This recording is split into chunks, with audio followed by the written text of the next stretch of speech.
bienvenue à cette méditation en ce jeudi de la 5e semaine du temps de Pâques. Aujourd'hui, je voudrais avant tout relever quelque chose de la première lecture que nous écoutons aujourd'hui et qui nous présente ce qu'on peut appeler le premier concile que nous avons sur une question intéressante, sur la question d'imposer ou non la circoncision aux chrétiens qui ne sont pas juifs. Alors Jacques fait un discours intéressant après que Pierre et Paul soient intervenus et en fait il décide de ne pas leur imposer la circoncision qui est un élément culturel hébraïque, qui est un élément culturel de la religion juive. Vous fait comprendre comment l'Église pendant beaucoup de temps a pu faire la part des choses et aller à ce qui est essentiel. Pour être chrétien, on n'est pas obligé d'être circoncis comme les juifs le sont. Il leur dit évidemment, bon, abstenez-vous de manger des viandes sacrifiées, de certaines choses qui peuvent créer plus de scandales qu'autres. Si on va regarder ce que le concile, ce que Jacques demande d'interdire, ce sont des choses qui peuvent créer plus de scandales que ce ne sont pas des choses qui sont liées en contradiction tellement avec le fait d'adhérer au Christ, mais elles peuvent créer scandale. En effet, Paul interviendra plus tard sur cette dimension-là. Ce que je voulais noter aujourd'hui, c'est la nécessité justement de ne pas imposer aux autres un fardeau qu'on ne peut pas porter, qu'ils ne peuvent pas porter, ne doivent pas porter au nom de la religion.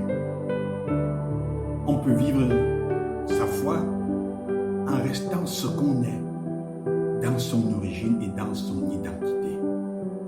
Mais il faut faire la part des choses, c'est intéressant. Mais je voudrais revenir m'arrêter à l'évangile aujourd'hui. Jésus dit, comme le Père m'a aimé, je vous ai aimé. Et demeurez dans mon amour. Demeurez dans mon amour. Si vous demeurez dans mon amour, vous écouterez mes commandements. Après une méditation après la méditation d'hier où je parlais de la nécessité de trouver quelqu'un à qui parler de ses problèmes. J'ai un ami qui m'a interpellé ce matin aujourd'hui justement en disant, en effet, il y a beaucoup de gens qui se suicident parce qu'ils n'ont personne avec qui parler. La parole est importante, elles ne sont pas écoutées. Et je voulais continuer un peu sur la même lancée aujourd'hui. Jésus dit,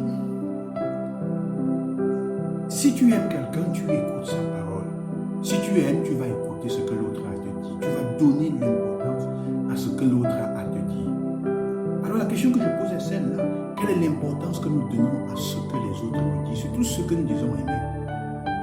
Si tu ne donnes pas l'importance à ce que l'autre dit, ça veut dire que ton amour n'est pas vrai.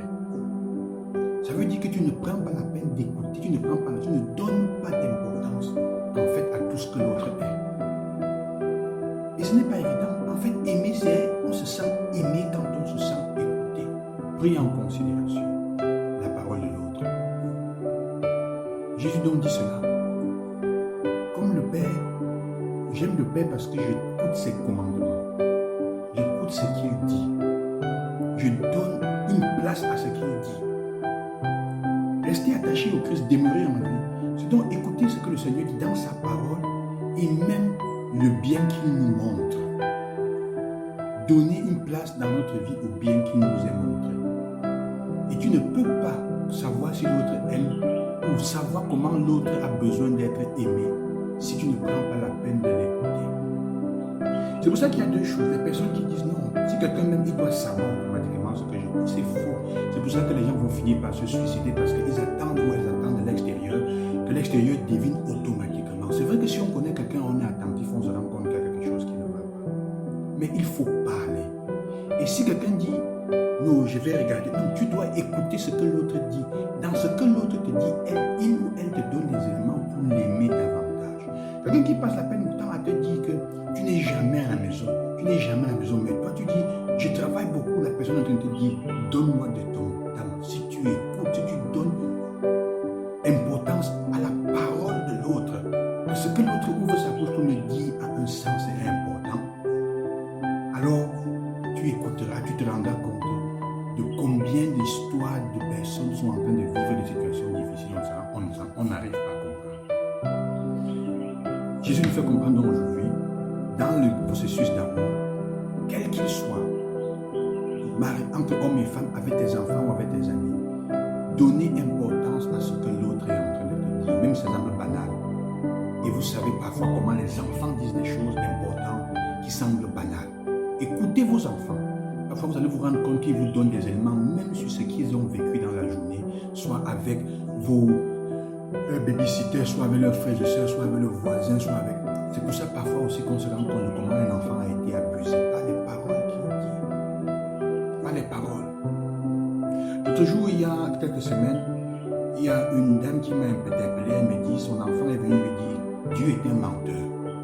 Elle dit, attends, qu'est-ce que ça veut dire? Pourquoi? Parce que la voisine où tu me laisses m'a dit que Dieu est menteur. Elle a raison. Faisons attention. Elle était de quelle congrégation, elle était de quelle confession religieuse ou pas.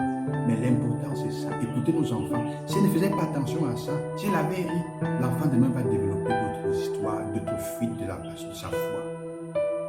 Donnez importance à ceux, aux paroles de ceux qui sont autour de nous. Alors je vais te poser une question aujourd'hui concrètement. Toi, qu'est-ce que tu vas faire? Quelle est la parole de Dieu à laquelle tu vas t'accrocher aujourd'hui, que tu vas choisir de mettre en pratique, d'écouter pour pouvoir essayer de la mettre en pratique? Que le Seigneur vous accompagne, je t'encourage dans cela. Loué soit Jésus-Christ, que Dieu vous bénisse et à demain.